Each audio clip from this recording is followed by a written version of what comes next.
Moonshot Radio with your host, Dr. Nivea Torres.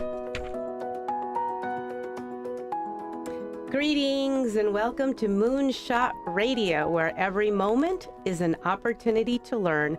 I'm your host, Nivea Torres, Executive Director for the Kindergarten Readiness Collaborative, also known as KRC.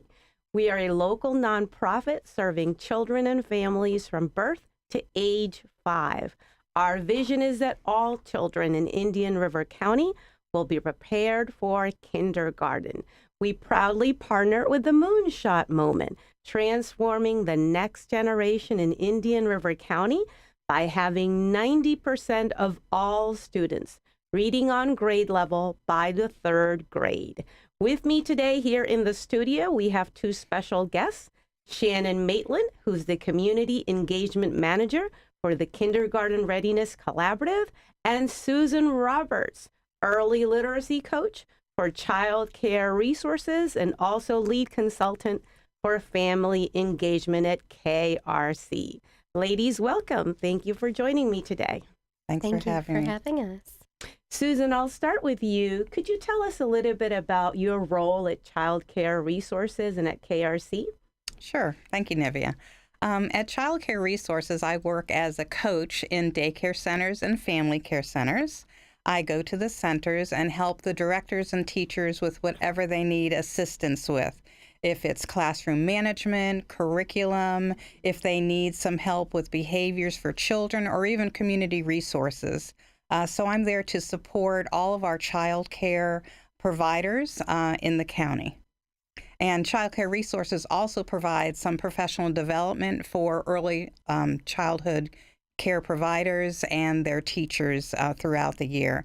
And that's really important without having a major university in the area to provide some professional development for those teachers also.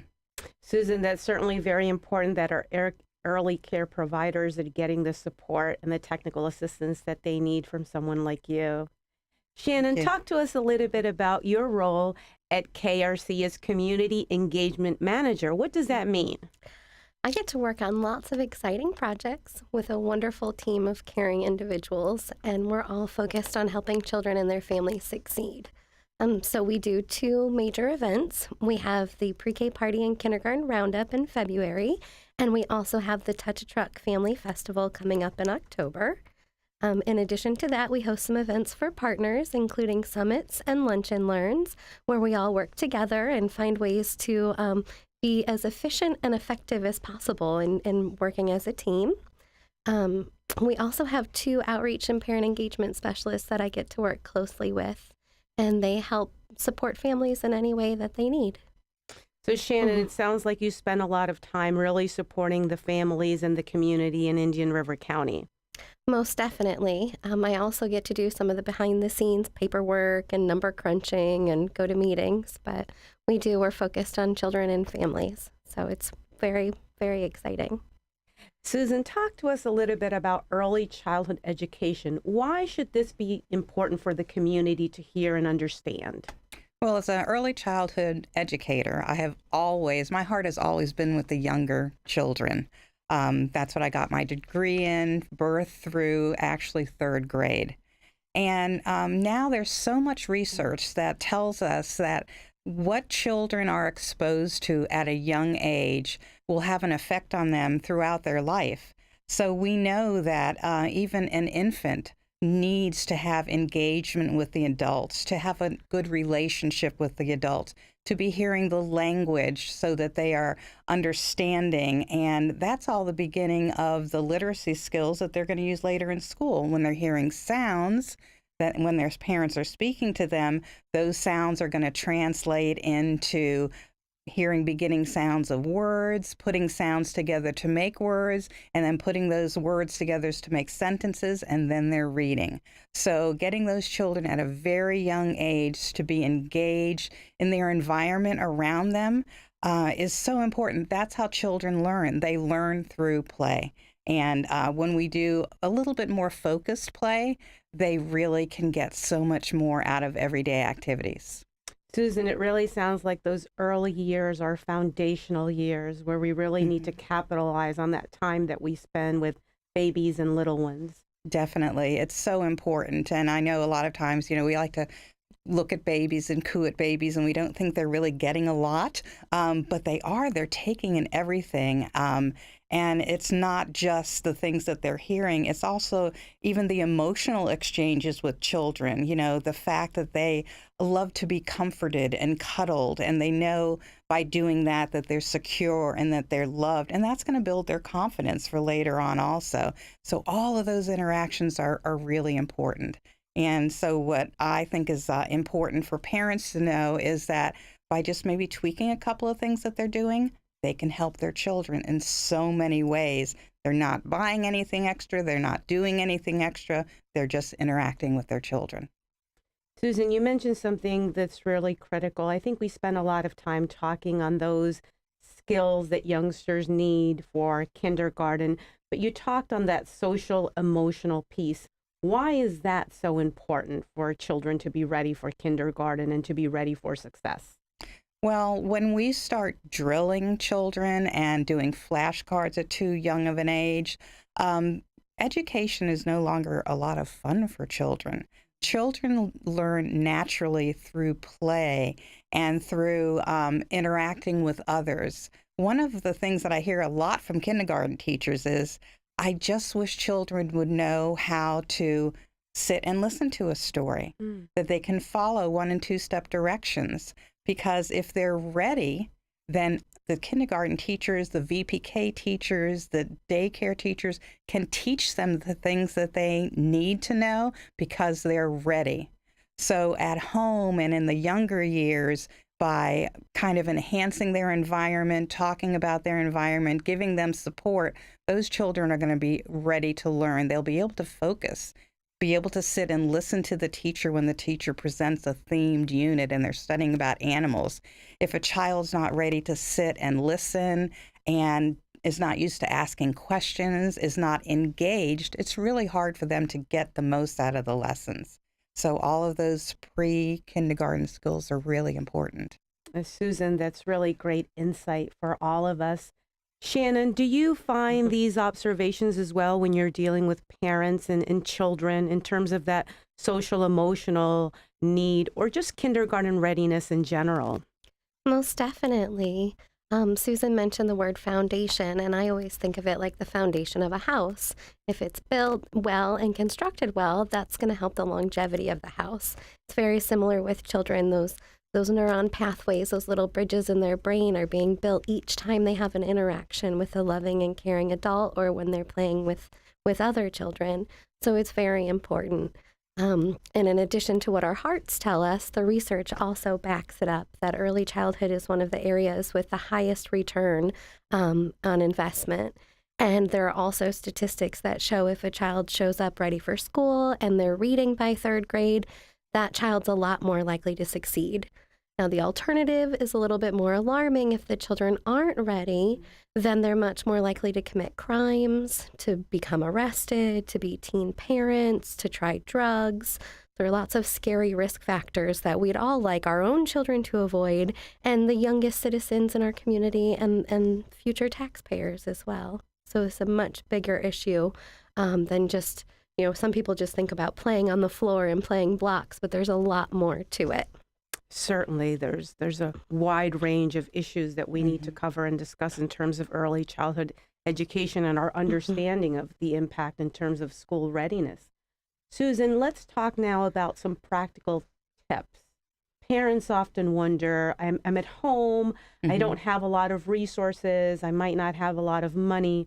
What can I do to help my little one be successful for school? I'd be happy to share some tips. One of the things that I do with parents is we always have magazines. I brought a lot of magazines to parent classes. And as I was flipping through this magazine today in preparation for coming here, I found this picture. And I'm always talking to parents that you can talk to your children about any picture, about in any book. It doesn't have to be a board book or a book on their level. When we look at this picture, we see the 2 children and they're playing on the ground together. You can talk with the children. What do you see in the background of this picture? We see a play structure. Where might you see that? Maybe at the park, maybe at school. these two boys look like they're wrestling on the ground. Do they look happy? Well, when we look at them right now, they're laughing. What's going to happen if they get too rough? Well, then they might not be happy anymore. Somebody might end up crying. So you can make a whole story out of a picture like this. One picture, and I thought it was funny that this magazine had this same picture in it because I love this picture. Little girl with her dog. She's playing her harmonica, and the dog looks like it's howling. This is great. You can have a big, long story about this particular picture with the child. You can talk about what sound do you think that dog is making and let your child make the sound. Do you think that he likes the music that the little girl is making? Do you think that she's playing a special song for the dog? So by just having a magazine, you can do a lot of very good activities that will help encourage language. Also, this is something that I made today, and we've done this in our parent classes before. We've actually made a book about this, but I just did it in this format, Maria Likes. And I would let a child just go through a magazine, tear out the pictures, cut out the pictures with one of those blunt nose scissors, because you have to be safe. Doesn't matter if they cut out on the lines, not at all. They're practicing cutting skills. And just let them put pictures here that they might like.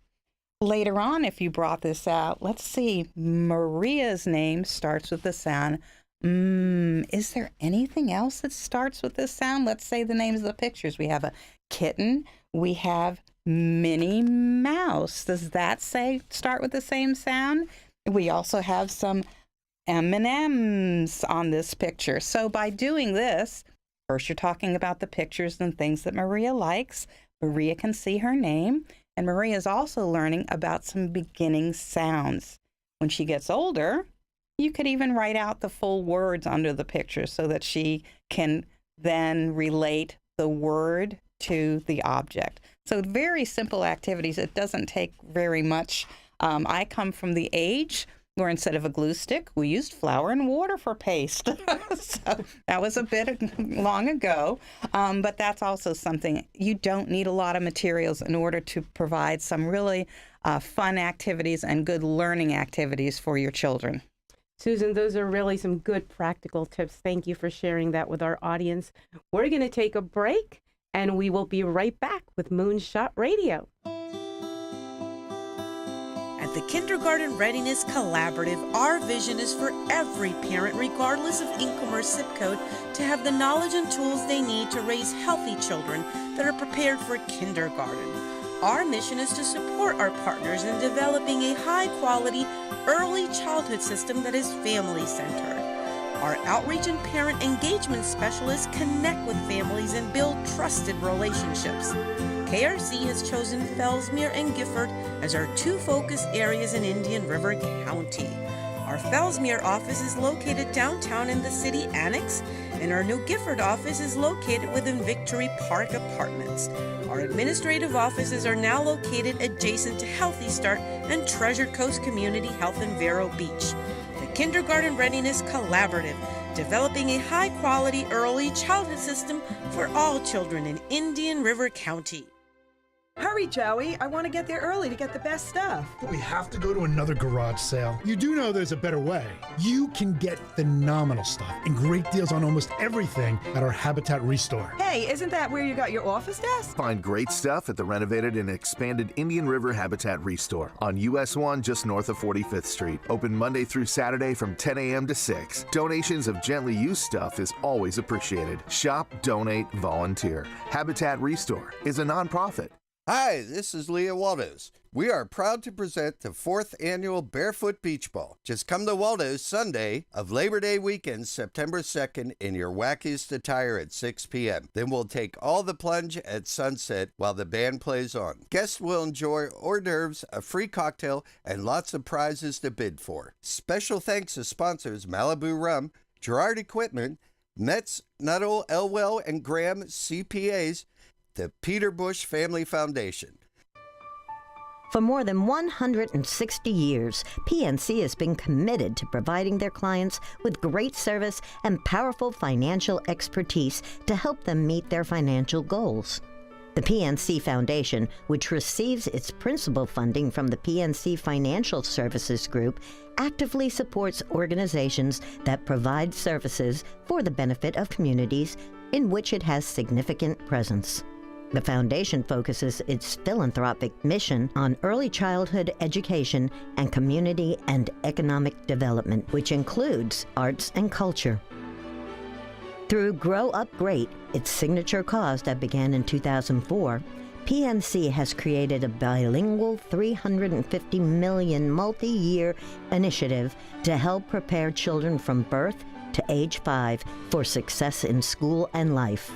For more information, go to pncgrowupgreat.com. We're back to Moonshot Radio, where every moment is an opportunity to learn. I'm your host, Nivea Torres, Executive Director of the Kindergarten Readiness Collaborative. And joining me today in the studio are Shannon Maitland, Community Engagement Manager for KRC, and Susan Roberts, Early Literacy Coach at Child Care Resources. Right before the break, Susan, we were hearing from you on some practical tips for parents. I want to turn over to you now, Shannon, and ask you, we often hear about developmental milestones. What exactly does this mean, and do you have any resources that we can share with parents?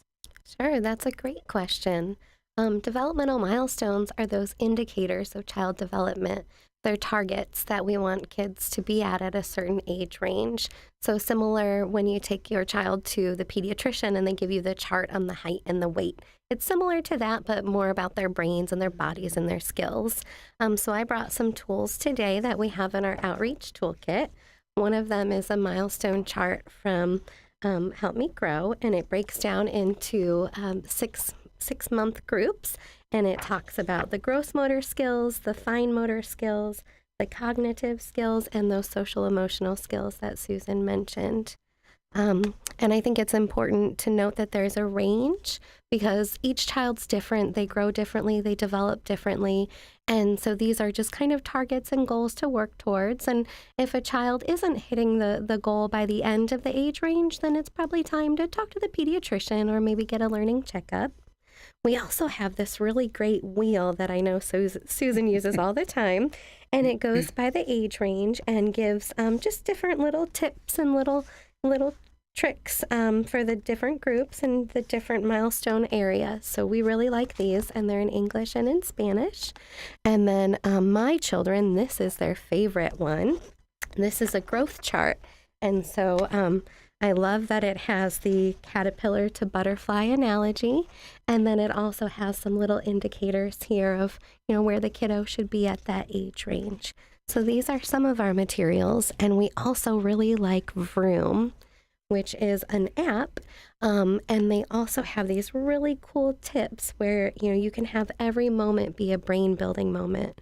My favorite tip that I've learned here is having your children help with laundry, especially socks, right? So sorting the socks, sorting by color, even helping with dishes and just talking about the different things going on.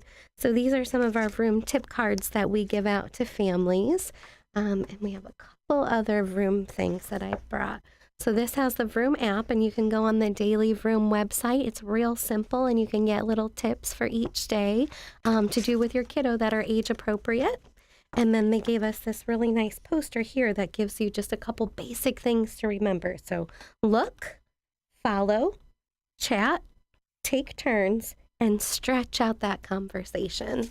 So these are a couple things in our outreach toolkit. Certainly a lot of helpful information for parents, what they can do at home with practical things like magazines, or refer to the resources and the charts and the app that Shannon just mentioned. Let's talk a little bit in the time that we have left about literacy in general. And Shannon, I know that the Kindergarten Readiness Collaborative has a One Book, One Read initiative. Talk to us briefly about that and how folks can get more information about accessing this resource. Sure. We know that getting books into the hands of children is one of the most important things we can do. Books are kind of like fuel for their brain. So we were lucky enough through the First Book National Book Bank to get this wonderful book, Little Poems for Tiny Ears. It's got lots of great little rhymes and different pictures.